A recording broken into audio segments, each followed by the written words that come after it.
안녕하십니까. 오늘 말씀드리고자 하는 내용은 고향 나그네의 고향 찾은 삶, 고향 나그네의 고향 찾은 삶, 이런 내용을 말씀드리겠습니다. 해탈이 고향이다. 열반이 고향이다. 극락이 고향이다. 이런 말씀을 드렸거든요. 그러면 그 고향을 찾았을 때의 그 느낌, 그 고향을 찾았을 때의 그 삶이 어떤 것인가, 이런 것을 경에서는 설명을 하고 있는데요. 그런 것을 비유로밖에는 설명을 못하니까 주로 이제 비유로 이야기를 합니다. 첫째는 인간 문제인데요. 인간이라는 말은 불교 용어로 말하면 사회라는 말입니다. 사회. 천상과 인간, 지옥, 악이, 축생, 아수라 이렇게 나누거든요. 그러면 인간이라는 게 아주 재밌어요. 사람이 모여 사는 공간, 그걸 인간이라고 그래요. 사람이 모여 사는 공간이다. 그게 사회죠. 이제 사회 문제, 그게 인간 문제죠.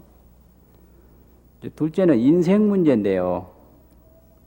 인생 문제. 그럼 인간 문제라는 게 뭐냐? 사람과 사람끼리 모여서 살다 보면 빈부와 상하가 생기는데요. 빈부. 뭐든지 지식도 많이 가진 사람이 있고, 재산도 많이 가진 사람이 있고, 하여튼 뭐든지 많이 가지고 적게 가지고, 빈곤과 부강. 이건 항상 있게 마련이에요. 이거는, 당장 먹을 게 없어서 가난한 것도 있지만, 저 사람에 비해서 내가 가난하다. 이게 빈부 격차 아닙니까? 이런 것은 혼자 살면 문제가 없거든요. 또 누가 윗자리에 있느냐, 누가 아랫자리에 있느냐, 이 상하, 누가 더 높으냐, 누가 더 낮으냐, 이 상하 문제, 이게 아주 보통 문제가 아니에요. 그래서 맹자 같은 데도 보면 조정엔 막여 자기요. 이 정부에서는 지구위가 높은 게 최고라는 거예요. 막여 자기라. 자구위 높은 게 최고예요. 그 나이도 필요 없어요. 조정에 들어가면요. 향당에는 막여 치요. 고향에 가면 나이 많은 게 최고예요. 고향에 가면. 그게 다 상하관계가 이루어지거든요. 도세 장미는 막여 덕이라. 세상을 돕고 백성을 돕는 것은 덕이 제일이다. 덕. 그 옛날부터 그걸 생각했던 거예요. 그러니까 이 관직에 들어가면 뭐니 해도 아무리 젊어도 지구위 높은 것보다 더 중요한 게 없거든요. 아버지가 가령 사병이고 아들이 장교면 어떻게 되겠어요? 그거 아들이 높은 거예요. 집에 돌아가면 부자지만 군에서는 장교와 사병이란 거예요. 이런 상하관계가 반드시 형성이 되거든요. 이거 어쩔 수 없는 거예요. 빈부상하라는 것은 이 사람 속에 피할 수 없는 환경입니다. 그 다음에 이제 한평생 태어나서 죽는 것이 인생 문제인데, 인생 문제라고 하는 것은 생로병사지요. 생로병사. 이 세상에 태어나면서부터 늙고 아프고 죽고, 이거 면할 길이 없는 거지요. 이게 인간 문제와 인생 문제입니다. 이거는 어떻게 해볼 도리가 없다 이거죠. 그래서 여기서 이제 기쁨을 얻어야 되는데, 그 기쁨을 얻는 방법이 뭐냐? 그 그것이 서가모니 부처님이 얻은 방법이 있는데 그게 깨달음이에요. 깨달음. 그럼 이 세상에 어떤 걸로도 이 빈부상하에서 오는 고통을 완전히 면할 수가 있는가? 또 이 세상에 어떤 걸로도 생로병사의 그 고난을 완전히 면할 수가 있는가? 불가능하다. 그러니까 오직 깨달음을 통해서 그런 인간 문제, 인생 문제를 다 해결할 수 있다. 이것이 부처님께서 가르치신 방법입니다. 그러면 깨달음이라고 하는 게 뭐냐? 법화경에서는 화택에서 나오는 걸로 비교를 했는데요. 화택. 이 세상이 전부 불타는 집과 같다. 이게요. 삼계가 화택이다. 삼계는 중생이 사는 세계거든요. 근데 화택이다. 불에 타고 있다라는 거죠. 무슨 불에 타느냐?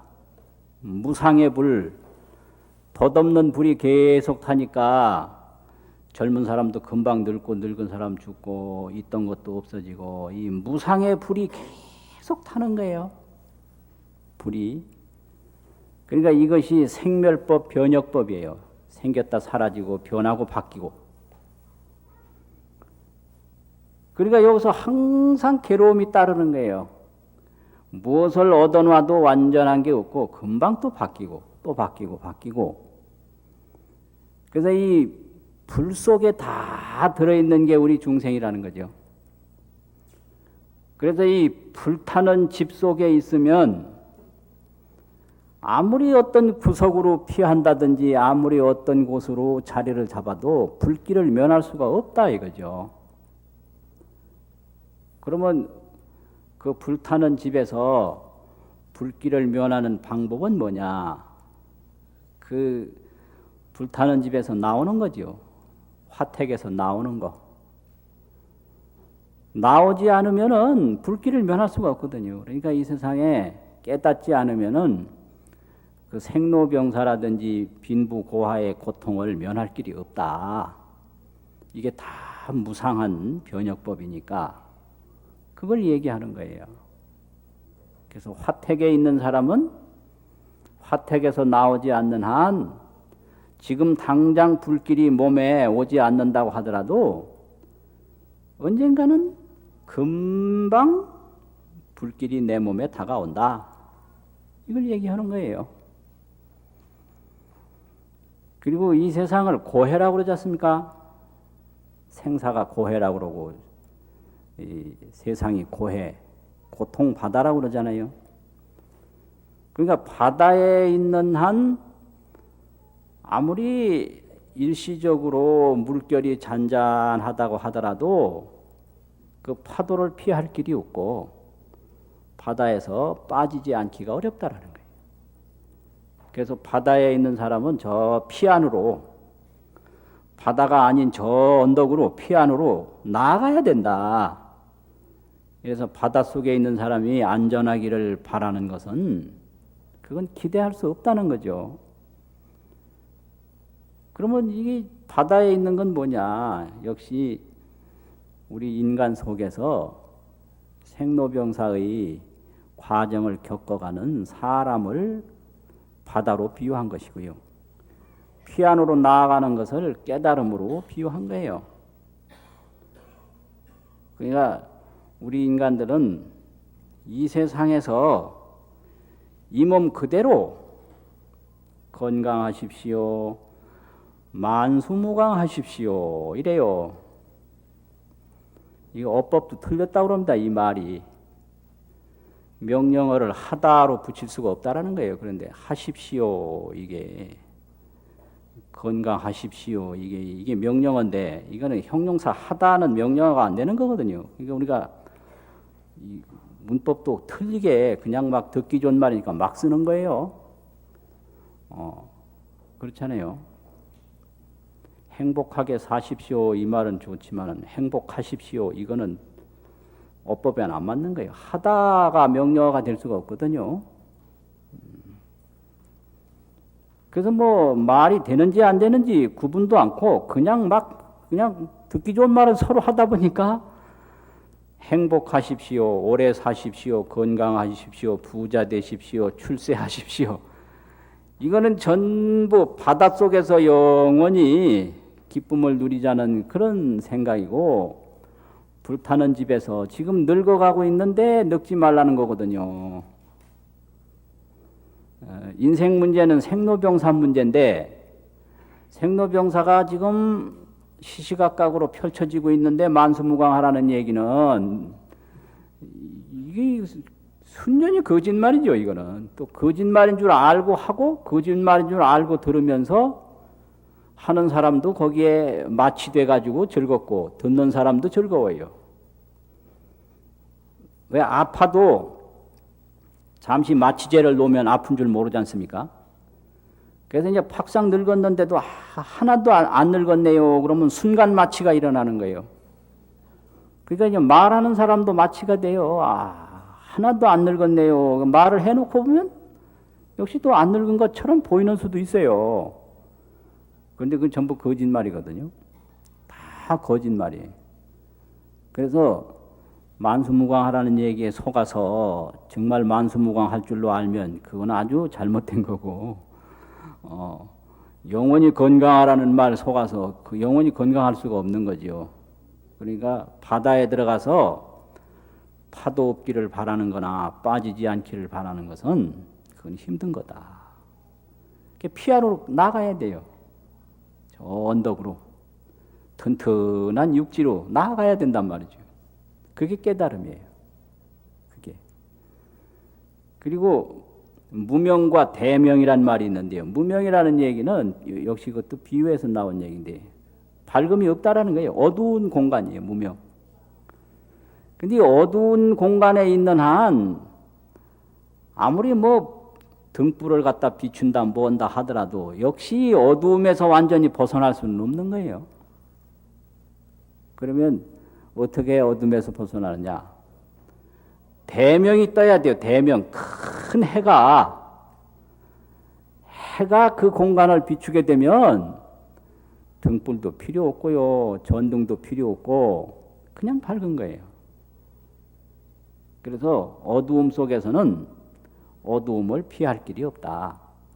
그 어두움을 피하는 길은 해가 떠서 전 세상을 밝힐 때 어두움은 없다라는 거죠. 근데 그 어두움이라는 게 그게 생로병사 이런 빈부 상하 이런 인간 문제고요. 인생 문제고. 그 큰 해가 이제 뜨는 게 그게 깨달음입니다. 그리고 빈두루존자의 우타연왕 설법경이라는 경이 있는데 빈두루존자가 우타연왕에게 그런 이야기를 합니다. 이야기를 한번 들어보라고. 어떤 사람이 넓은 벌판을 걸어가고 있는데 코끼리가 사나운 코끼리가 뒤에서 따라왔습니다. 이 말이죠. 그래서 코끼리를 피한다고 막 도망을 가다 보니까 웅덩이를 만났습니다. 그래서 웅덩이를 보니까 큰 나무, 그 등나무 줄기가 위에서부터 밑으로 내려갔습니다. 그래서 그 사람은 그 등나무 줄기를 타고 웅덩이 밑으로 내려갔습니다. 근데 밑으로 내려가다가 보니까 제일 밑바닥에는 독사가 입을 벌리고 있었습니다. 그 위에는 코끼리가 또 쳐다보고 있었습니다. 오직 매달려 있는 건 등나무 줄기였습니다. 급박하잖아요. 그런데 조금 있다 보니까 하얀 쥐하고 검은 쥐가 양쪽에서 등나무 줄기를 자꾸 쪼아댔습니다. 그러다 보니까 조금 있다가 보니까 또 뱀 5마리가 번갈아 가면서 여기서 저기서 입을 내밀고 있었습니다. 그런데 또 조금 있다가 보니까 벌이 몇 마리가 와서 꿀을 내 입에 한 방울씩 떨어뜨려 줬습니다. 그런데 그렇게 위급한 상황이지만 꿀을 한 방울 두 방울 빨아먹을 때는 즐거웠다 이거예요. 그러면 이 사람이 이게 뭘 의미하는 거냐? 그 넓은 벌판은 이 세상에다가 비유한 겁니다. 이거죠. 뒤에 따라오는 그 무서운 코끼리는 세월에다가 비유한 겁니다. 세월. 세월에 밀려서 죽음으로 가거든요. 그리고 그 웅덩이에 내려있는 그 나무 줄기는 생명, 몇 년을 사느냐, 생명에다가 비유한 거고요. 마지막에 그 독사는 죽음, 죽음에다가 비유한 거고, 또 그 웅덩이에 뱀이 5마리가 서로 입을 내밀고 물려고 하는 것은 그건 이 4마리 지수화풍이라든지 이 4마리죠. 지수화풍 4마리. 우리 몸이 항상 이제 혈액이 잘 안 돈다든지 덥다든지 열이 난다든지 뼈가 쑤신다든지 늘 아픈 때가 있다 이거죠.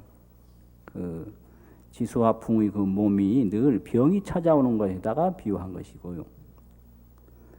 그 다음에 벌이 또 꿀을 떨어뜨리는 것은 세상에 있는 쾌락, 그 세상의 쾌락에다가 비유한 거다 이거죠. 그리고 쥐가 양쪽에서 흰쥐 검은쥐가 쫓는 것은 밤과 낮인데, 밤과 낮이 이제 자꾸 바뀌다가 보면 죽음으로 가는 거예요. 똑 떨어져서 뱀한테 마지막 독사한테 물릴 거 아닙니까? 인생이라고 하는 건 이런 겁니다.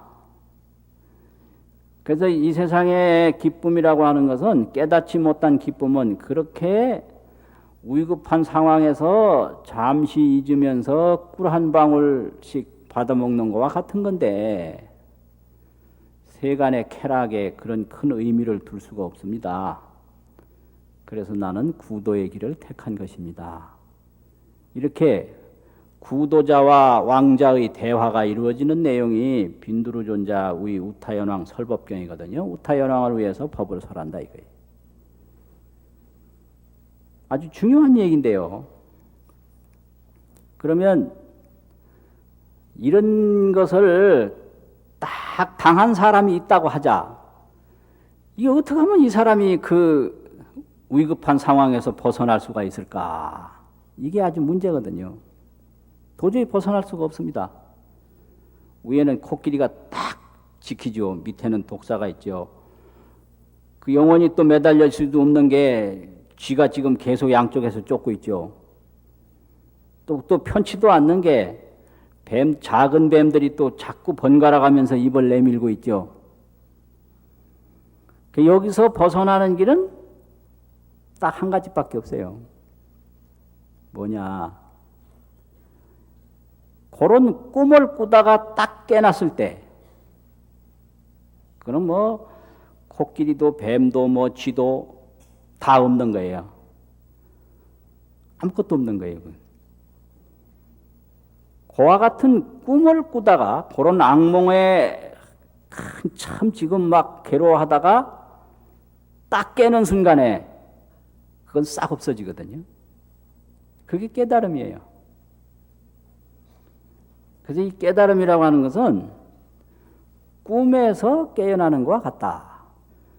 그러면 도대체 이 깨달음이라고 하는 게 이렇게 바다에 있는 나그네가 바다에서 벗어나는 것과 같고, 불타는 집에 있는 사람이 불타는 집에서 나오는 것과 같고, 어두움에 있는 사람이 태양을 만나는 것과 같고, 그 악몽을 꾸던 사람이 꿈에서 깨어난 것과 같다 했을 때, 그게 과연 뭐를 의미하는 건가?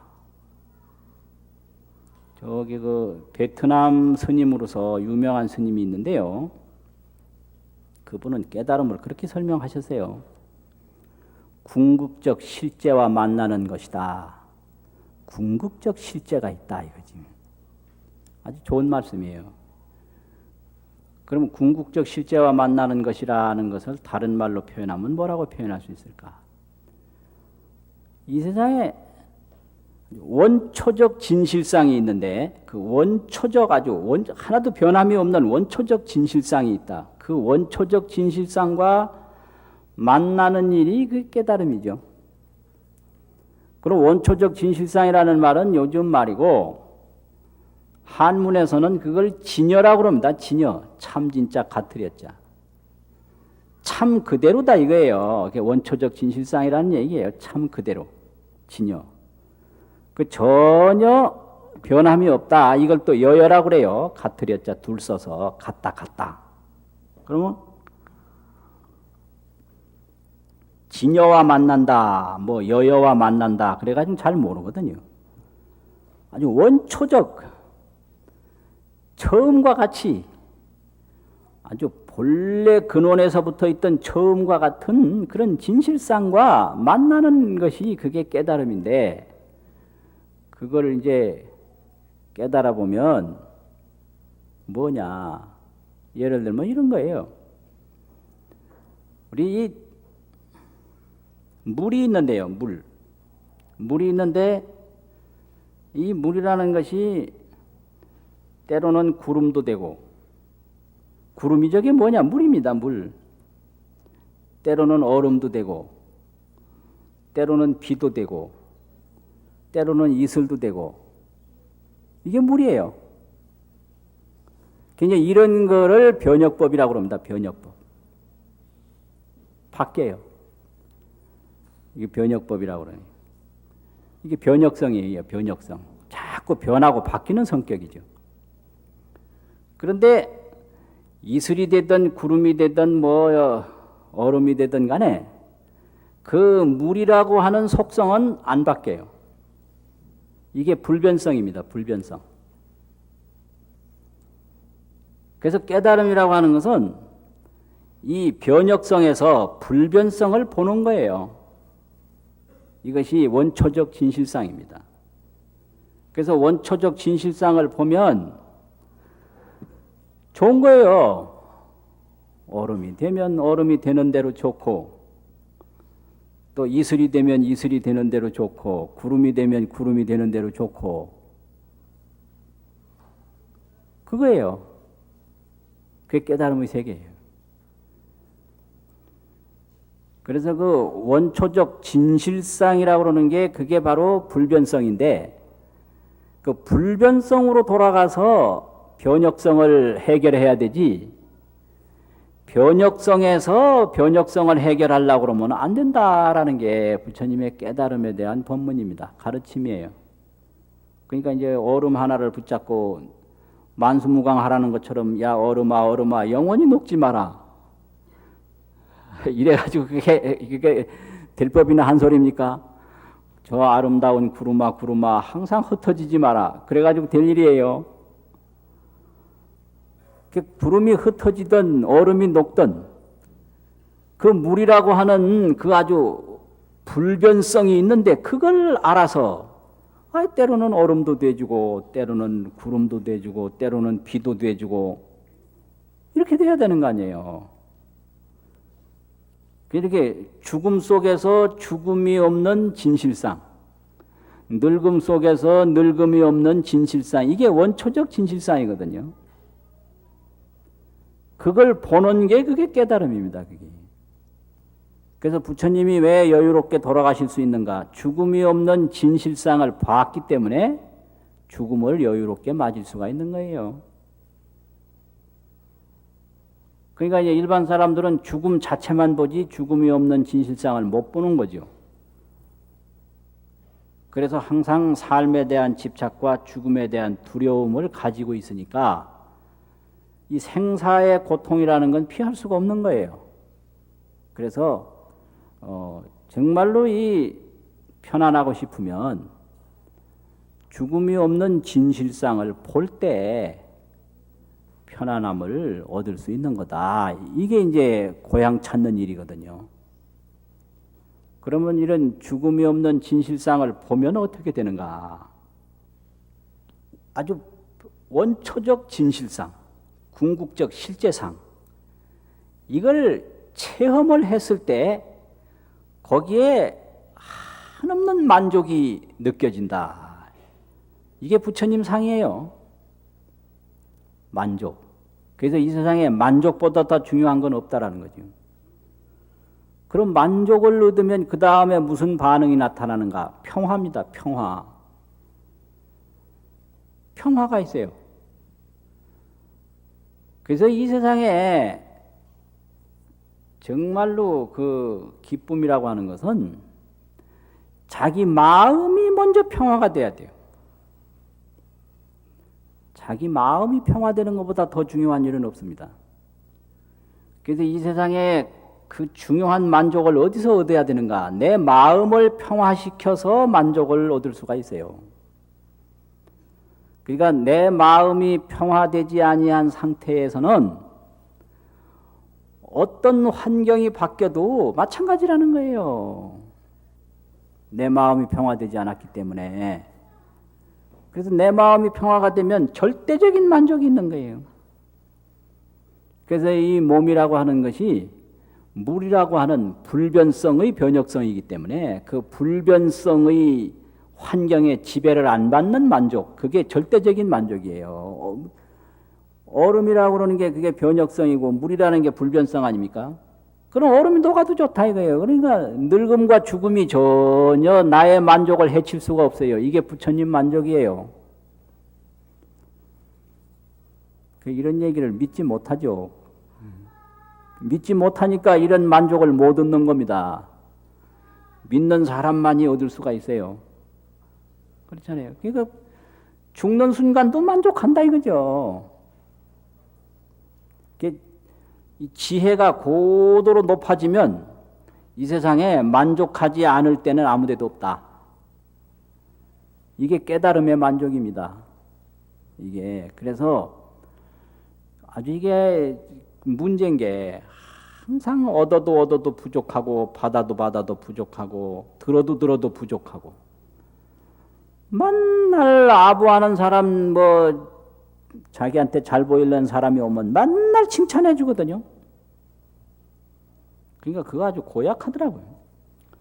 지구가 낮은 사람은 지구가 높은 사람한테 가서 절대 바른 말 해주는 법이 없더라고. 왜냐하면 그 지구를 통해서 손해볼까 봐. 분명히 내가 잘못한 걸 내가 아는데 밑에 사람 와서 뭐 이거 잘못했습니다. 지금까지 말하는 사람 한 사람도 못 봤어요. 야, 이거 문제가 심각하다. 그런데 지구하고 전혀 상관없는 사람, 친한 사람은 요거 잘못하더라 얘기 금방 해주거든요. 나도 그거 아는 내용이거든요. 내가 잘못한 거 알았단 말이에요. 근데 밑에 사람 말 안 해요. 입 딱 닫아요. 그 다음에 잘한 것만 얘기해요. 잘한 것만. 희한해요. 그래서 이제 상자들도 보면 은사 스님이 뭐 어느 정도 사랑을 해주기 때문에 싫은 소리 해도 괜찮을 것이다 이렇게 믿음이 있는 사람은 막 말을 하는데요. 좀 서먹서먹한 사람은 은사 스님이라도 절대 싫은 소리 안 해요. 그래서 싫은 소리 안 하는 사람은 거리가 있는 사람이고 싫은 소리 하는 사람은 굉장히 믿음이 형성돼서 친밀감이 있는 사람이다. 이걸 이제 알 수가 있어요. 그러니까 우선 내 마음이 먼저 평화되는 거 이게 제일이에요. 내 마음이 먼저 평화가 되면 그 어디나 괴로울 게 없는 거예요. 내 마음이 평화가 됐을 때 만족이 오는 거지 내 마음이 평화되지 않으면 만족이 없다. 그래서 만족을 자기 마음의 평화에서 얻도록 하고 자기 마음이 평화되도록 노력을 해야 되는데 이걸 못하는 거예요. 이게 아주 큰 문제예요. 그래서 부처님이 위대하다는 건 당신 마음의 평화를 얻었다는 거예요. 그래서 마음의 평화를 얻은 분의 얼굴을 만들어내는 게 불상조성입니다. 마음의 평화를 얻은 분의 표정을 어떻게 그려볼까 이래가지고 지금까지 노력을 했거든요. 그래서 일본은 일본대로 하고 한국은 한국대로. 일본 불상하고 한국 불상하고 틀리지 않습니까?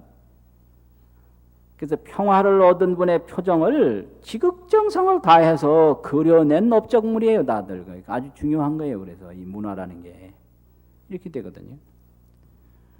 그래서 그냥 항상 그 깨달음이라는 게 그렇게 만족과 평화 이렇게 되는 거죠. 그럼 이 만족과 평화를 얻은 분이 하는 일은 뭐냐? 무념과 열악인데요. 이 세상으로부터 구하는 집착이 없어요. 이걸 무념이라고 그래요. 그 집착이라고 하는 건 미워함이거든요. 왜 미워하느냐? 집착 때문에 미워해요. 집착 때문에. 그러니까 얼마 전에 누구한테 그런 얘기를 들었는데요. 재밌는 얘기를 들었는데 누가 친정회를 가서 이제 늦게 어디 딴 지방 갔다가 늦게 이제 친정집에 들어갔는데 그 새로 시집온 그 남동생의 아내 그 옳게 되는 사람이 저녁을 안 해놨다라는 겁니다. 그래서 아주 기분이 좀 안 좋았던 거예요. 그래서 밥이 있는가 해가지고 이제 늦은 시간에 알아보니까 전기밥솥에 밥이 조금 있더래요. 배는 고프니까 먹으려고 밥 한 숟가락을 딱 뜨니까 밥이 안 넘어가고 눈물이 팍 돌아서 그 떴다가 못 삼키고 그냥 다시 덮어놓고 잤다 그러거든요. 아, 왜 있는 밥도 못 먹습니까? 아, 지금 배고프니까 밥이 있잖아요. 그럼 먹고 자지. 그게 이걸 먹으려고 보니까 목이 매가지고 안 넘어가는 거예요. 왜 그러냐? 그 시집온 그 남동생의 아내가 미운 거예요. 미움이 팍 일어난 거예요. 이게 집착이거든요. 왜 집착이냐? 내가 친정에 모처럼 만에 왔으니까 나의 저녁은 챙겨 놨어야만 한다. 이런 집착이 있는 거예요. 근데 그 기대가 전혀 어긋나고 반찬도 없고 밥도 조금 남은 게 몇 숟가락 남은 거 있는데 그거 놨다나 먹고 잘라니까 그냥 슬픔이 밤 넘어가기 전에 팍 복받쳐서 그것마저도 못 먹고 그냥 잔 거예요. 그게 중생계거든요. 그래서 이거 바라는 마음이 있으면 미움이 생기는 거예요. 미움이 왜 생기느냐? 바라는 마음 때문에 그래요. 그 아내에게 그 올케에게 그런 바라는 마음이 있으니까 올케가 미운 거예요. 남동생이 미운 거 아니에요. 미우니까 그냥 슬픔이 눈물이 나는 거예요. 눈물 나니까 조금 남은 밥마저도 못 먹고 그냥 자는 거예요. 이런 참내 답답한 일이 있어요. 그건 그런 거고 현실을 그냥 받아들이고 밥을 해 먹든지 있는 밥이라도 먹고 자든지 그게 무념입니다. 무념. 그런 미워하는 마음이 없는 게 무념이에요. 없을 무자 생각념자. 미워하는 생각이 없다. 무념. 그러면 열악이에요. 열악이라는 건 모든 중생에게 즐거움을 준다. 이게 그 고향 나그네의 고향 찾은 삶입니다. 무념과 열악이. 그래서 모든 사람에게 의존심을 끊어야 그 마음이 편안해요. 부모에게 의존하고 뭐 애인에게 의존하고 뭐 누구에게 의존하고 그러면 의존하는 대로 안 되거든요. 그러니까 막 미운 거예요. 미워. 이게 이제 애정이거든요. 애정. 그래서 미워 맨날 밉다고. 미우니까 욕하거든요. 그래서 왜 욕을 하느냐? 기대했고 기대한 대로 안 돌아온다고. 우리나라 보면 아직도 대통령 욕을 더러 하더라고요. 이거 민주주의가 덜 성숙한 거예요. 대통령에게 큰 기대를 하면 안 됩니다. 나라의 주인은 국민이거든요. 그러니까 국민으로서 할 일을 자꾸 찾아서 열심히 하고 잘못한 건 뭐라고 나무래고 국민의 대행자고 국민의 권한을 위임받아서 한시적으로 일어난 모습 아닙니까? 대통령의 모습. 근데 그렇게 대통령을 주인처럼 기대하고 바라고 의존하고 이거 해주시오 저거 해주시오. 대통령이 무슨 재주로 그렇게 많이 해줘요? 그게 잘못된 거예요. 이 나라 백성들이 언제쯤 보면 대통령에 대한 기대가 적어질까? 대통령에 대해서 기대를 많이 한다는 건 국민으로서 할 일을 적게 한다는 소리거든요. 그렇지 않습니까? 그래서 모든 국민이 자기가 해야 할 주인 노릇을 철저하게 하고 대통령을 올바로 갈 수 있도록 자꾸 여론을 환기시키고 이런 쪽으로 몰아가야 되지, 잔뜩 기대했다가 옛날에 저 주상조나 상황마마처럼 기대했다가 안 되니까 막 욕하고, 아주 그 미숙한 감정 처리거든요. 저 술좌석이나 어디 개모임 같은 데서 대통령 욕한다고 그게 들어갑니까? 저 청와대까지 그게 들어가요? 들어가지도 않는 욕을 뭐하러 하나? 자기 불만이잖아요. 그러니까 이게 무념이 돼야 돼요. 무념. 이게 미워하는 생각이 없어져야 된다. 미워하는 생각이. 그게 평화예요. 그래서 이 가슴 속에 누구를 얼마만큼 내가 미워하고 있는가 이걸 다 찾아내서 이걸 다 없애버려야 돼요. 이게 정신건강입니다. 이게 미워한다는 건 그 사람에게 의존한다는 건데요. 아버지 미워한다는 건 아버지에게 지금도 의지하고 있다는 거고요. 어머니 미워하는 건 어머니에게 지금도 매달려 있다는 거예요. 그래서 이들 의지하지 말아야 돼요. 내 힘을 자꾸 키워서 내 힘을 자꾸 발전시키고, 이게 무념이거든요. 그리고 열악이에요. 열악. 기쁨을 준다. 기쁨을 준다. 이게 만족, 평화. 조금 전에 뭐라고 그랬죠? 미워하지 않는 걸 뭐라고 표현한다고 그랬죠? 무념. 미워하는 생각이 없다 이거죠. 그 다음에 여러 사람에게 기쁨을 준다. 이걸 한자로 뭐라고 그런다고 그랬죠? 열악. 줄여자가 있거든요. 열악. 그러니까 미워하지 않는 사람의 얼굴은 기쁨을 줘요. 부처님의 얼굴이 미워하지 않는 얼굴이니까 모든 사람에게 기쁨을 주는 거예요. 그 태양은 미워하지 않거든요. 그러니까 해가 뜨면 다 즐거워해요. 이게 고향 나그네가 고향을 찾은 다음에 살아가는 방법입니다. 그래서 이렇게 이제 되기 위해서는 우리가 항상 살피는 거, 이거 중요해요. 살펴. 그래서 이제 금강경에는 응작여시관 이랬잖아요. 응작여시관이라는 말이 금강경 저 마지막 부분에 나오거든요. 응당 이와 같이 보라. 보라는 거예요. 보라. 그리고 반야심경에는 조견오온계공도 이랬잖아요. 조견오온. 비춰봐라. 이 전부 보는 거예요. 살피는 거예요. 살펴. 그러면 천지만물이 항상 무상하게 변하는데 이게 변혁성이란 말이죠. 그런데 그 원초적 진실상으로서 불변성이 변혁성 속에 그대로 있다. 그러니까 뭐 큰 스님들이 법문하실 때 이래 뭐 턱 보이지 않습니까? 이 보이는 게 다 이유가 있는 거예요. 이게 다 이걸 통해서 이 형상을 보라는 게 아니라, 이름을 알라는 게 아니라, 형상도 이름도 이거는 다 변혁성이에요. 거기에 불변성을 봐라 이거예요. 불변성. 그렇잖아요. 그래서 보면 돼요. 보면은 된다. 보면 바로 그게 바로 진실상인데, 그 진실상을 볼 때 나그네 싫으면 다 없어진다 이거죠. 그래서 살펴라 이거예요. 어디서 살피느냐? 바로 지금 여기, 지금 여기에 다 원초적 진실상이 다 드러났다 이게. 근데 모르는 거예요. 항상 지금 여기인데, 오늘도 지금 여기고 내일도 지금 여기고.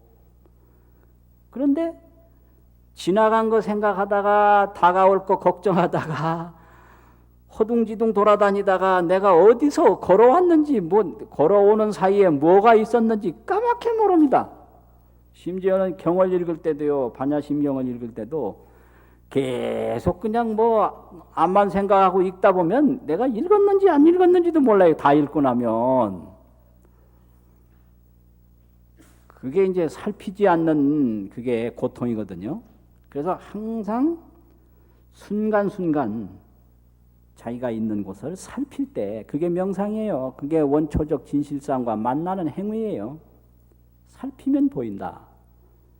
그럼 거기에는 죽음도 없는 거예요. 고통도 없는 거지요. 그래서 항상 살피는 가운데 부처님도 보인다 이거예요. 그래가지고 모든 진실을 살펴보면 거기에 이 변하는 속에 불변성이 보인다 이거죠. 변혁성 속에서 불변성이 보인다. 그러면 그게 고향에 돌아가는 거예요. 이게 전부 변혁성 아닙니까? 변하고 바뀐 거지. 이걸 깊이 보면 여기에 불변성이 보이는 거예요. 불변성이. 그래서 항상 이렇게 보여. 이게 이제 어느 문화보다 특이합니다. 서양 문화 이런 거 없거든요. 이론적으로 설명하려고 그러지 보여주는 게 아니에요. 이게 큰 차이점입니다. 그래서 벽암록이라고 하는 책이 있는데요. 100가지 중요한 법문을 모아놓은 거예요. 100척인데 거기 19척에 19번째 나오는 법문인데 구지선사라고 하는 스님은 누가 와서 뭘 물어도 이것뿐이다. 손가락 하나만 보였어요. 이게 다 이유가 있는 거지. 손가락 하나. 평생 법문이 이것뿐이다. 그래서 이 구지선사의 손가락 하나로 깨달은 사람이 엄청나게 많습니다. 그 구지선사 자신도 손가락 하나를 보이는 걸 보고 깨달았어요. 이게 딱 보면 이건 손가락도 아니고 손가락 아닌 것도 아니고 있는 것도 아니고 없는 것도 아닌 생각으로 정의할 수 없고 이게 개념이 안 통하는 거예요. 진실상은 정의할 수 없고 설명할 수 없는 원초적 진실상을 딱 보는 순간에 그 인간적으로 느껴지는 빈부상하라든지 인생적으로 느껴지는 생로병사 시름이 그냥 없어지는 거예요. 이게 깨달음이에요. 그게 이제 불가의 그게 법입니다. 그리고 어떤 스님은 법을 물으면 그냥 땅바닥을 쳤어요. 이렇게 땅바닥을 탁 치고요. 이게 전부 그런 거예요. 이게요. 이게 바로 깨닫게 하는 겁니다. 그리고 어떤 분은 가서 뭐라고 죽는 게 뭡니까 사는 게 뭡니까 물으면 하나 방법인데 입을 딱 벌렸어요. 보였어요. 자기 입을 딱 벌려. 그것도 희한하죠. 그게 다 이게 법문인데요. 그래서 이런 거를 또 평한 게 있어요. 시로. 이렇게 손가락 하나 보인다든지 땅을 탁 친다든지 자기 입을 쫙 벌린다든지 그거 멋있잖아요. 그런 거를 이제 시로서 어떻게 평을 했느냐 그러면은 저 눈먼 거북이를 바다에서 건져내기 위해서 나무 판자를 하나 띄워주는 것과 같다 이렇게 평을 했어요. 그것도 또 멋진 거예요. 이 손가락 하나 보여주는 게 이걸 시로서 표현할 때 이게 뭐냐 눈먼 거북이가 저게 바다에 많이 있는데 이걸 건져내려면 잘 안 되잖아요. 그러니까 나무 판자를 띄워줬다 이거예요. 그 나무 판자 위에 올라와 가지고 나오라고. 와, 이거는 법도 높고 하여튼 시도 잘 짓고 이런 분들이 하는 멋진 그런 표현이거든요. 하여튼 멋진 거 많아요. 멋진 거 많아. 그러니까 우리가 그냥 널려져 있는 거예요. 그래서 불교를 만나서 기도 잘하면 바로 깨달을 수 있는 거예요. 경 잘 보면 바로 깨달을 수 있고 바로 이 현상을 이름만 기억하지 말고 형태만 보지 말고 깊이 보면 바로 그 원초적 진실상을 만나게 돼요. 그러면 거기에 이제 참다운 평화가 있고 참다운 기쁨이 있다 이거죠. 이것이 깨달음의 행복인데 그 깨달음의 행복이라고 하는 것이 이제 나그네가 고향을 찾은 행복이거든요. 마치겠습니다.